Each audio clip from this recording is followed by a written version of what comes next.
think my proposal is clear. I will help you save this university from its bankruptcy, and you will give me your daughter in return. Napakuyom ang mga kamao ko mula sa kinaupuan ko nang marinig ang sinabi ni Michael. Hindi niya ako makuha sa paraang gusto niya kaya ginigipit niya ang pamilya ko ngayon. Napakarami na niyang babae at mahaba rin ang pila ng mga gustong magpapansin sa kanya. Kaya hindi ko maintindihan kung bakit ako ang pinagdidiskitahan niya. What would you do with my daughter then? Dad! Halos mapatayo ako sa gulat sa tanong niya. Yung sagot niya ay parang pagpayag na rin sa gusto ni Michael, kaya agad na nagpuyos ang dibdib ko. At nang mapatingin ako kay Michael ay ngumisi lang sa akin ito na bahagya pang kumibot ang kilay. Inirapan ko siya at ibinalik ang tingin sa daddy ko. I'm going to marry her. See? Hindi ka nalugi, diba? Your daughter will be the queen of the De La Merced Empire. Mas malaki pa nga ang pakinabang niyo kung sakali. All she needs to do is to be my faithful and loving wife. I will provide her everything. Luxury, power, and an upgrade to her status. Parang balawalang saad niya. Lalo akong kinabahan nang makita ang pagsilay ng ngiti sa mga labi ni Daddy. Deal. Napasingap ako sa deklarasyon ni Daddy. At basta ganon-ganon na lang niya akong ipinamigay sa pinaka-notorious na bilyonaryo sa bansa. Stop crying, sweetie. Isipin mo na lang ginagawa mo ito para sa daddy mo at sa pamilya natin. Pangaalo ni Mommy sa akin. Kitang-kita ko rin ang mga luhang kanina pa niya pinipigilan lumandas mula sa kanyang mga mata. Pareho kaming walang magawa dahil nakapagdesisyon na si Daddy. Oh, bakit kailangan ako pa po ang kapalit para lang may salbang university? Sa Daddy rin naman po may kasalanan kaya lumakang gulo tapos sa huli ako rin pala ang pagbabagsakan ng ira. Mommy, demonyo po yung si Michael at siguradong gagawin lang niya impyerno ang buhay ko. Paghihimot ako. Kahit anong pigil ang gawin ko'y hindi pa rin talaga mapigil sa pagbalong ang mga luha ko. Halos hindi ko nga maharap ang aking boyfriend na ipagtapat ko sa kanya ang lahat. Gusto niya magtana na lang kami kaya lang pareho pa naman kaming nag-aaral. Anong gagawin namin kung sakali magtatakas at magsasama kami? Isa pa siguradong hindi papayag sa Michael na hindi niya makuha ang gusto niya. Baka sa huli ay mapahamak pa si John. Habang sinasagawa ang buong seremonya, umiiyak lang ako. Iniiyakan ko ang tuluyang pagkawala ng kalayaan ko at pagtaha ko sa masalimuot na mundo sa piling ni Michael de la Merced. Natapos ang lahat na wala ako sa sarili. Kahit noong kuhanan na kami ng mga pictures ay hindi ko magawang ngumiti kahit na anong pilit nila. I felt so heartbroken and miserable. Can't wait to make you scream in bed. Nalamig ang buong katawan ko at nangalisag ang mga balahibo ko sa ibinulong niya. Bumilis ang kabog ng dibdib ko sa kaba kaya ilang beses tuloy ako napalunok. You're a devil! Gigil na tugon ko ng pabulong pero tumawa lang ito at nilagok ang alak na laman ng baso niya. Ayan, kaya wag na wag mo akong gagalitin dahil matitikman mo kung gaano kademonyo. May pambabantang pahayag niya. Muli ay gusto ko na namang umiyak pero pinili ko na lang na irapan siya at bahagyan lumayo sa kanya. Pero hindi ko iyon nagawa dahil mabilis niyang nahapit ang bawang kong palapit sa kanya. We reserved the presidential suite for you, sir. Ma'am. Sabi noong head organizer nang makaalis na ang lahat ng mga bisita at tanging kami at ang pamilya na lang namin ang nandito sa function hall. No need. Iuwi ko ng asawa ko. Masungit na tugon niya. Kita kong kinabahan yung babaeng nasa harapan namin pero nagawa pa rin itong magmukhang kalmado. Okay, sir. Kung wala na po kami ibang maipaglilingkod sa inyo, aalis na rin po kami. Magalang na paalam nito. Tumango lang sa Michael at saka hinawakan ng kamay ko. Nagpaalam siya sa mga magulang namin. Isa namang nagmamakaawang tingin pang ipinukol ko kina mommy at daddy pero kumaway lang sila sa amin. Kami naman ay tuluyan ng lumulan sa sasakyan ni Michael at nag-drive na siyang paalis sa lugar. Halos 3 oras na kaming nagbabiyahe ay hindi pa rin kami nakararating sa sinasabi niyang bahay niya na tutuluyan namin. Habang tumatagal ay lalo tuloy akong kinakabahan. Mag-asawa na kami ngayon pero maliban sa isa siyang sikat na negosyante at notorious na babaero, wala na akong iba pang alam tungkol sa kanya. Palihim ko siyang nilingon pero nanlaki ang mga mata ko nang mahuli niya ako kaya napalunok ako. May gusto ka bang sabihin? Kunot noong tanong niya saka muling bumaling sa daan. Malayo pa ba yung pupuntahan natin? Halos pabulong na tanong ko. Hindi man lang kasi maibsan yung lakas ng kabog ng aking dibdib. Malapit na. Why? Nainip ka na ba? Or excited ka na sa honeymoon? Nakangising tanong nito. Tumalim ang tingin ko sa kanya pero tinaasan lang niya ako ng kilay. Sa susunod na titingnan mo ko ng ganyan. Hindi mo magugustuhan ang parusang ibibigay ko sa'yo. Seryosong pagbabanta niya. Napatim ang bagang ko at gustong-gusto ko siyang sumbatan at bulyawan kaya lang bigla ako natakot sa parusang sinasabi niya. Isang tila palasyong bahay sa gitna ng napakalawak na bakuran ang pinasok namin. Napanganga ako dahil mula doon sa pinasukan naming daan kanina, wala akong nakita ni isa mang kabahayan. Nag-iis lang ang bahay na ito kaya lalo tuloy akong natakot. At ilang beses din ako napalunok. Wala man lang kapitbahay. Aba kahit pala isalvage ako dito at ilibing na lang sa kung saan ay walang sino mang makakaalam. Pagkababa namin ng sasakyan ay mabilis niyang hinawakan ang kamay ko at hinila ko patungo sa loob. May mga gwardya sa higanteng gate at sa iba pang bahagi ng bakuran. Ngunit nang nasa tapat na kami ng pintuan ay bigla niya akong binuhat in a bridal style. Napatili ako sa gulat dahil hindi ko talaga inaasahan iyon.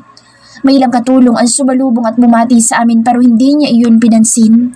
Sumakay kami sa isang elevator na buhat-buhat pa rin niya ako. Huminto sa 5th floor iyon at nang bumukas ay bumungad agad sa akin ang isang pasilyo patungo sa nag-iisang pintuan. Pumasok kami sa silid at sa kanya ako ibinaba sa kama. Agad naman akong naupo at iginala ang paningin sa kabuuan ng kwarto. Iisang kwarto lang ba itong buong palabag? Namamanghang tanong ko. Yes, but let's not talk about it now. I couldn't wait any longer. Saad niya. Nagdidilim ang mga mata niya sa matinding pagnanasa. Lalong dumoble ang takot sa dibdib ko. Wala akong alam sa ganito kaya talagang kinakabahan ako. When was the last time you had sex? Halos pause na tanong niya habang isa-isang tinatanggal ang suot niyang tuxedo. Natameme ako at hindi nakasagot. Paano ko ba sasabing ito pa lang ang una ko? Paano ko magalit siya dahil hindi ko maibibigay ang satisfaction na hinahanap niya? It doesn't matter by the way. Susiguraduhin kong pagkatapos mong malasap ang ipararanas ko sa iyo ay hindi ka nahahanapan ng iba. Sigurado rin kakainin mo lahat ng sinabi mo at pagsisisihan mong tinanggihan mo ako noon. Seryosong saad niya at tuluyan ng hinubad ang pantalon niya. Umiwas ako ng tingin dahil kabadong-kabado ako. Hindi ko talaga alam ang gagawin. Ayokong may mangyari sa amin pero pwede pa ba talaga akong umatras o tumanggi sa kanya gaya ng dati? Ano pang hinihintay mo? O gusto mo bang mag-shower muna? Ngiting demonyong tanong niya. Naiiyak ako sa matinding inis at gustong-gusto ko na talaga siyang sampalin. Alam kong ginagawa niya lang ito para makapaghiganti sa akin dahil ilang beses ko na siyang tinanggihan dati. Hindi lang talaga niya matanggap na may isang babaeng hindi magpapauto sa kanya. Kahit kailan ay hindi ako magiging masaya sa pagsasamang ito. Nasusuklam na pahayag ko. Pero tinawanan niya lang ako at saka inalis ang huling tela na tumatakip sa katawan niya. Sa bahay na ito, ako ang hari at ang bawat salita ko ay batas. Kaya maggubad ka na bago pa ako mapikon sa'yo at baka samain ka pa sa akin. May bahid na ng galit ang tono niya kaya napalunok ako. Nanginginig ang mga kamay ko nang abutin ng zipper sa may bandang likuran ng gown na suot ko. Tila siya inip na inip kaya mabilis siyang lumapit sa akin at walang sabi-sabing pinunit ang gown na suot ko. Agad na lumantad sa mga mata niya ang malulusog kong dibdib dahil wala akong bra. May padding kasi ang gown tapos off-shoulder pa kaya hindi na ako pinagsuot ng bra kanina. Napasinghap ako at lumandas na ang luhas sa mga mata ko nang tuluyan na niyang maalis ang suot ko. At agad na isinunod niya ang underwear ko. Stop crying! Dominanteng utos niya pero tiningnan ko lang siya ng masama. At anong gusto mo? Matuwa ko? Pinilit mo akong magpakasal sa'yo. At ngayon naman ay yuyurakan mo ang pagkababahay ko. Sigaw ko sa kanya pero napatda ako na bigla niya akong sampalin ng malakas. Halos mabingi ako sa lakas ng sampal niya talagang tumagilid pa ang ulo ko. Sinabi ko na wag mo akong kukontrahin. Mataas ang boses na singal niya saka ako sinibasib ng halik. Pilit kong iniiwas ang mukha ko para hindi niya ako mahalikan pero isang suntok sa sikmura ang halos magpawala ng aking ulirat. Kinuha niya ang pagkakataong iyon para tuluyan akong ihiga sa kama at pumaibabaw siya sa akin. Ang dalawang kamay niya ay nasa magkabilang gilid ng ulo ko. Kaya wala na akong nagawa pa ng angkinin niya ang mga labi ko. Masyadong madiin at mapagparusa ang halik na iyon kaya pakiramdam ko ay madudurog na ang mga labi ko. 1 week before the wedding. Claudine, ikaw hindi mo man lang kami sinabihan sa good news? Bungad agad sa akin ni Stella. Sumang-ayon naman agad ang iba pa namin mga kabarkada. Napakunot naman ang noo ko sa pagtataka dahil wala akong ideya sa tinutukoy niya. Ano magandang balita? Curious na tanong ko saka nakaupo na rin sa kanila. 6 kami magkakabarkada mula pa noong high school hanggang sa makapagtapos kami ng college. Ako, si Stella Martinez, isang engineer. Si Mariela Segovia na isang accounting consultant sa sarili nilang firm. Si Byron Lardizabal na manager ng isang bangko kahit napakabata pa. Si Denzo Sullivan na isa namang computer engineer at may sarili na ring kumpanya. At ang pinakahuli ay si Gabriel Kobe Hoxon na tagapagmana naman ng Hoxon Real Estate Corporation. Our friendship grew stronger over and over the years that passed. At ngayon nga ay nandito sila sa university bilang mga alumni. Bukas na rin kasi gaganapin ang grand reunion ng batch namin. Naku, kunwari ka pa. Nandito daw si Michael de la Merced sa university ngayon para maging isa sa mga bagong stockholders. Imposible namang hindi mo alam yan. Sita naman ni Mariela sa akin. Sinong Michael? Hindi ko kilala yun, saka wala namang anumang nababanggit si Daddy sa bahay kaya hindi ko alam. Sagot ko agad. Maliban sa pagiging isa sa mga director ng board sa sarili naming university, isa rin akong licensed architect.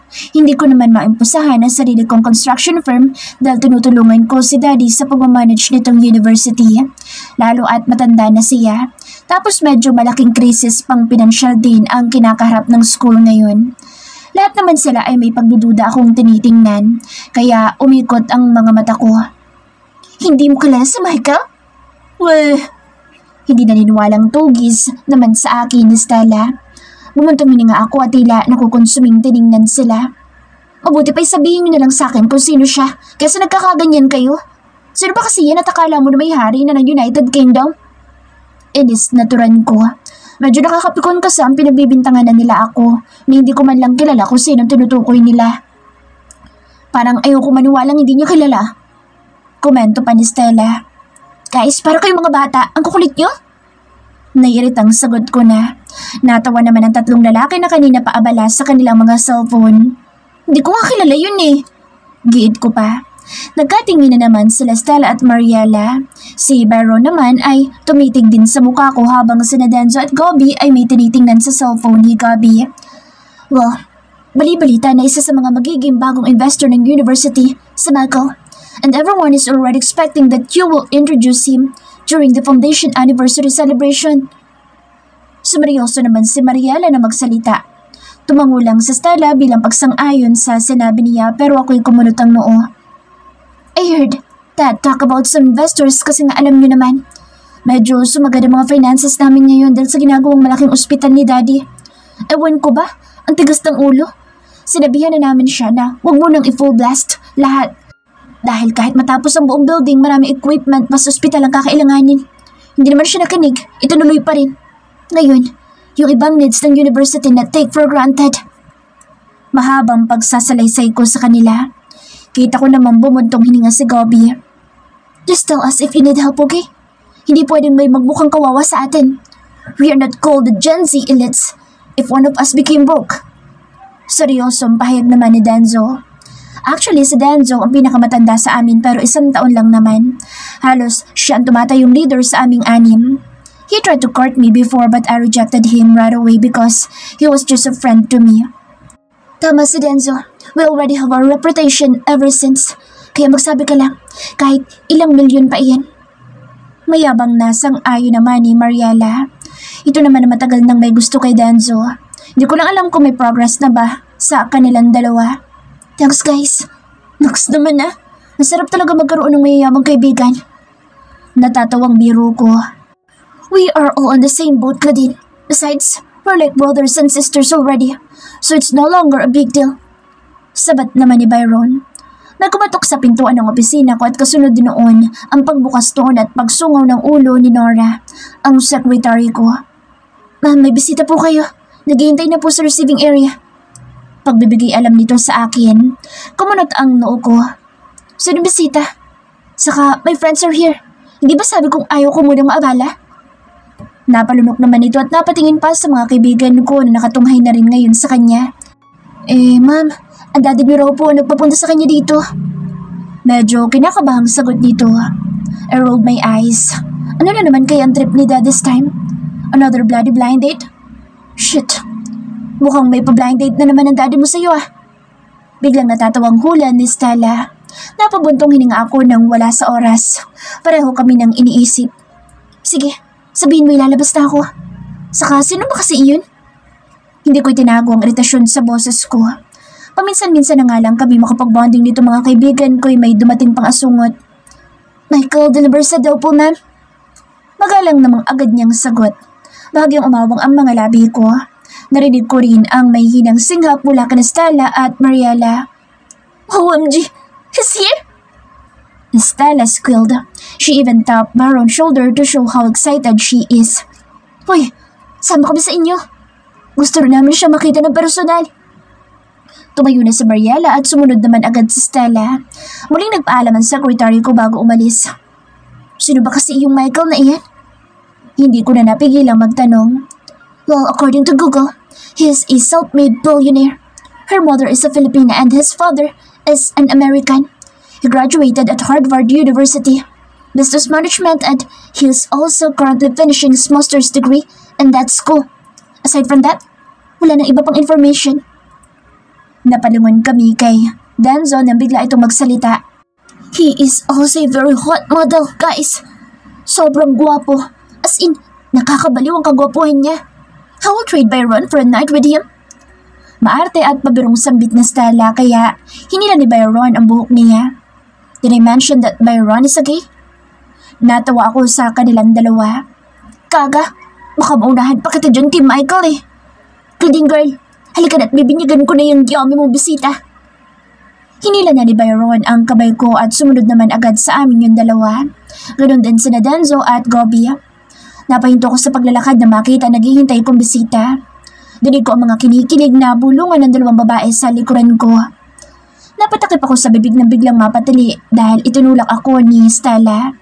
Mabilis na lumingon sa kinaroroonan namin si Michael dahil narinig siguro nito ang tali ko.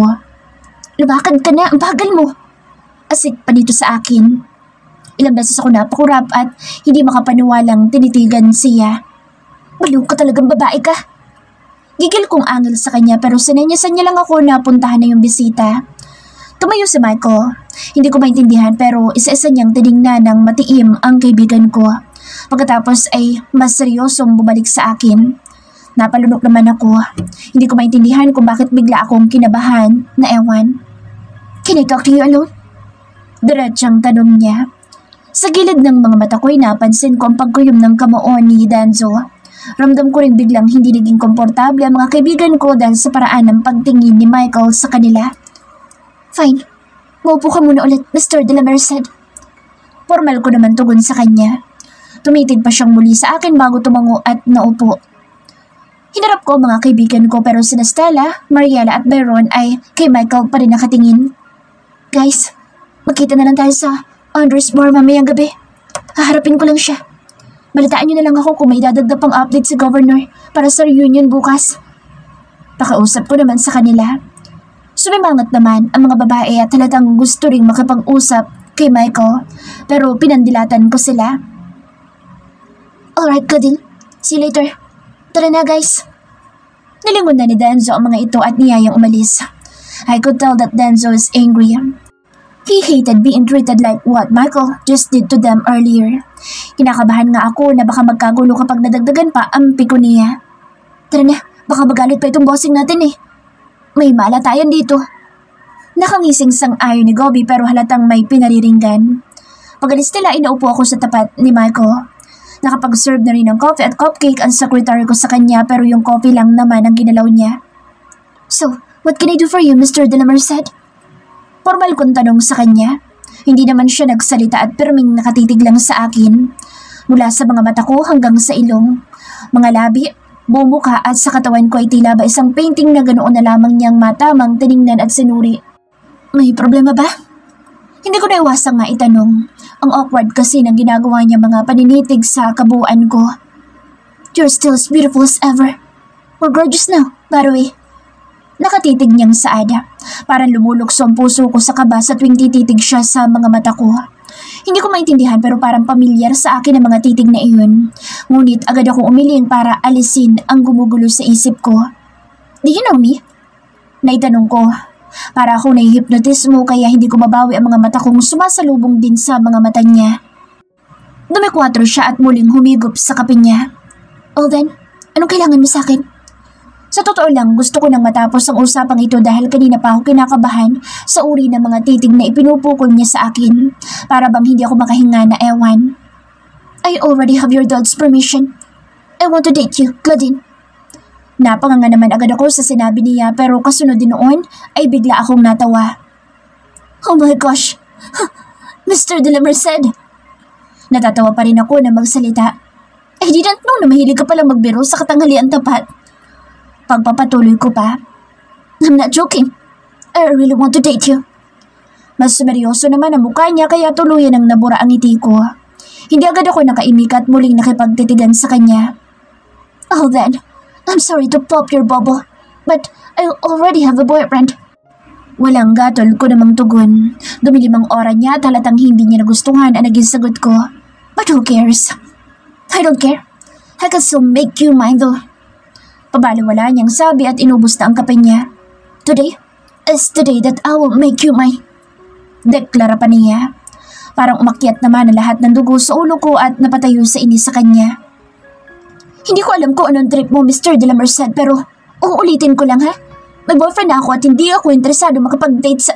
And I already said, I don't care. Mas patapang niyang sagot at biglang lumapit sa akin. Dahil wala na akong atrasan ay muli akong napaupo sa sofa. Ngunit imbis na lumayo ay mas lumapit pa siya sa akin hanggang sa ilang pulgada na lang ang layo ng mga mukha namin sa isa't isa. You will be mine, tandaan mo iyan. Mariin niyang pahayag sa kahinalikan ng noo ko. Hanggang sa makalabas na siya ng opisina ko ay nanatili akong tulala. Habang nakaupo rin sa sofa. Sa unang pagkakataon ay may isang lalaking nakapagpatahimik sa akin maliban sa daddy ko.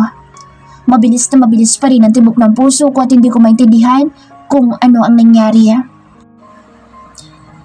Pagkatapos ng engkwentro kong iyon kay Michael ay agad kong pinuntahan si daddy sa opisina nito pero hindi ko rin siya nakausap dahil umalis daw ito. Nagpupuyos ang kalooban ko sa kaangasan ng lalaking iyon. Akala mo'y kung sino. Takutin ba naman ako ng ganoon? Ano akala niya sa akin? Kagaya ng mga ibang babae dyan na bibigay sa kanya? Mukha niya. Kinagabihan ay nakabihis na ako dahil nasa Andres na raw ang mga kaibigan ko. At excited silang malaman kung anong napag-usapan namin ng Michael na iyon. Well, hanggang ngayon naiinis pa rin ako kapag naaalala ko. Claudine? Nasa baba na si Johan at tinihintay ka. Napangiti naman ako sa sinabi ni Yaya. Yes, Johan? John is my boyfriend. Halos isang taon na rin siyang naliligaw sa akin kaya binigyan ko na ng chance. He's a good man and he is managing his own restaurant. Chef kasi si Johan. Sige po Yaya, pababa na rin po ako. Sagot ko pero sa salamin pa rin ako nakatingin. I am wearing a square pants and tops. Papatungan ko lang ng maong na jacket mamaya. Itinali ko rin pataas ang buhok ko kaya kitang-kita ang manipis kong kwintas na may pendant na C bilang simulang letra ng pangalan ko. So gorgeous. Papuri agad ni John nang makita ako. Malapad naman ako ngumiti sa kanya. You think so? Kunwari ay hindi ako makapaniwala pero nakita ko na ang sarili ko sa salamin kanina and I'm really satisfied. Always. Lumapit siya sa akin at kinintalan ako ng halik sa mga labi. Let's go. Kanina pa tina-terrorize ng mga kaibigan ko sa cellphone ko. Tawag ng tawag. Mga masyadong atat. Napapailing kong saada.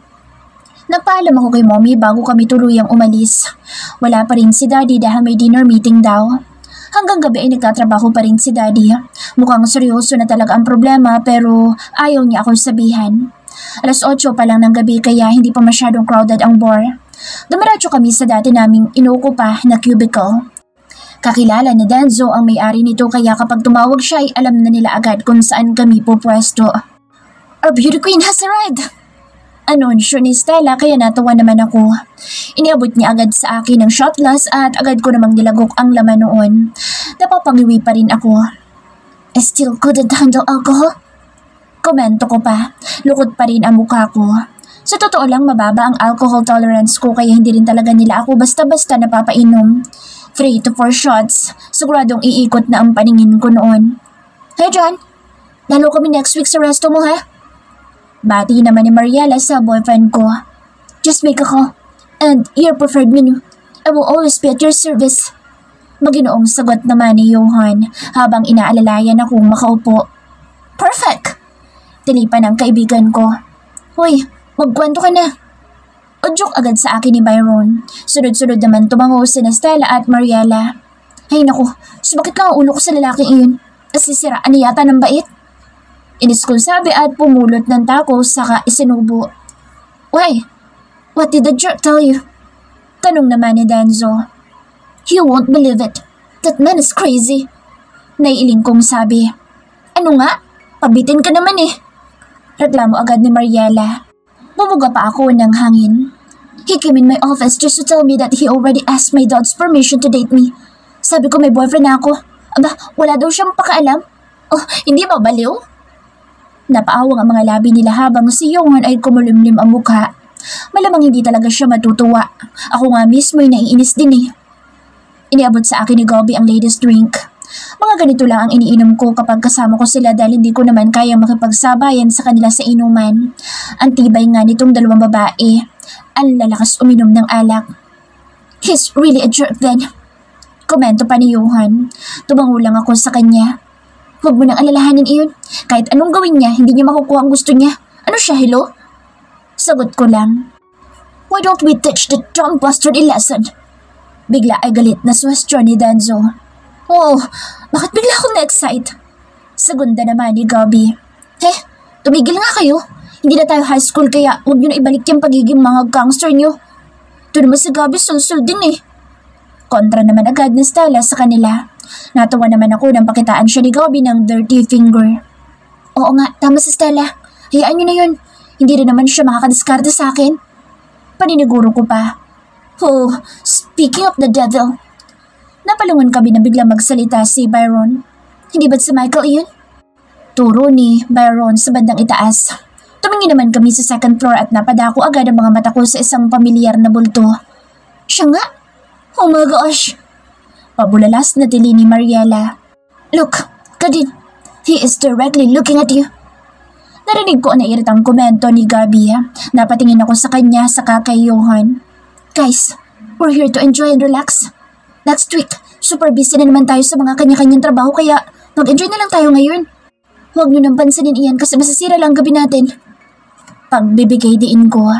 Ayoko mang isipin pero pakaramdam ko ay sinadya niyang pumunta dito dahil alam niyang naririto kami ngayon. Nananadya nga yata. Nakakagigil. Gabi, Johan, tara na. Turuan natin ang leksyon ng gagong iyan. Dapat, kilala niya kung sinong binabangga niya. Galit na tumayo si Denzo at sunundan naman agad nung dalawa. Guys, wag na. Hayaan na lang natin siya. Saway ko naman sa kanila at tinawakan ko pa ang kamay ni Johan. No, Claudine. Visit ako dyan sa Dela Merced na iyan. Pagkatapos ng gabing ito. Kahit anino niya siguradong matatakot na magpakita sa atin. Giit naman ni Denzo. Dito lang kayo. Kami na bahala. Sabi naman ni Johan. Wag na kasi. Pigil ko ulit. Nakakahiya kasi baka magkagulo. Naku, Claudine. Uminom ka na lang. Hayaan mo na yung mga yan. Kinuha na ni Mariela ang atensyon ko. Si Stella naman ay may pag-aalala rin sa mga mata. Nag-iisa yung tao tapos 3 sila. Baka may kumuha ng video, malalagot ang mga iyan. Sabi pa ni Stella. Mga makukulit, hayaan mo na. Talagang may video dahil kompleto sa CCTV itong bar. Saka kahit magkadamandahan pa ang mga iyan, malulusutan din nila. Pera-pera lang naman yan. Katwira naman ni Mariela. Nagkatinginan kami ni Stella at muling dumako ang mga mata kina Johan. Nakakyat ng mga ito at naroon na nga sa tapat ng lamesa ni Michael. Nagsalubong pa ang mga mata namin bago siya tumingin kina Danzo. Pero mabilis ako napatili at napatayo ng akmang susuntukin ni Johan si Michael pero mabilis na nasalo ni Michael ang kamao niya at ngayon ay biglang binali ang braso nito. Parang ako pa yung nasaktan sa ginawa niya sa boyfriend ko. Nagsimula silang magkagulo sa taas kaya napuno ng mga tilian ang loob ng bar. Napahinturi ng DJ sa pagpapatugtog at ang ingay mula sa mga nababasag na mga bote, baso at humahampas na mga upuan at bumabaliktad ng mga lamesa ang pumuno sa lugar. "Shit! Somebody help them!" Biglang sigaw ni Stella. Tatlo sila Gobi, Danzo at Johan na sumugod kay Michael ngunit halos hindi man lang nagalaw kahit isang hibla ng buhok nito. Yung tatlo ay nasa sahig na at namimilipit dahil sa bugbog na tinamo nila mula kay Michael. Doon pa lamang, ganap na nakalapit yung mga security ng bar. Kung bakit ba naman ngayon lang sila umawat gayong kanina pa may bugbugan. "Dalhin nyo na sa ospital ang mga iyan. I need a copy of the CCTV para sa reklamo isasampa ko sa mga bastos na iyan. Kitang-kita naman ang lahat na sila nagsimula ng gulo." Umalingaw-ngaw ang malakas na boses ni Michael. It was dark and deep. Napasingha pa ako na bigla siyang bumaling sa akin sa ngumisi. Agad na mas bumilis ang tibok ng puso ko, kaya nagiwas ako ng paningin sa kanya at sumunod sa mga kaibigan kong paakyat na rin sa kinaroroonan ng mga kaibigan namin.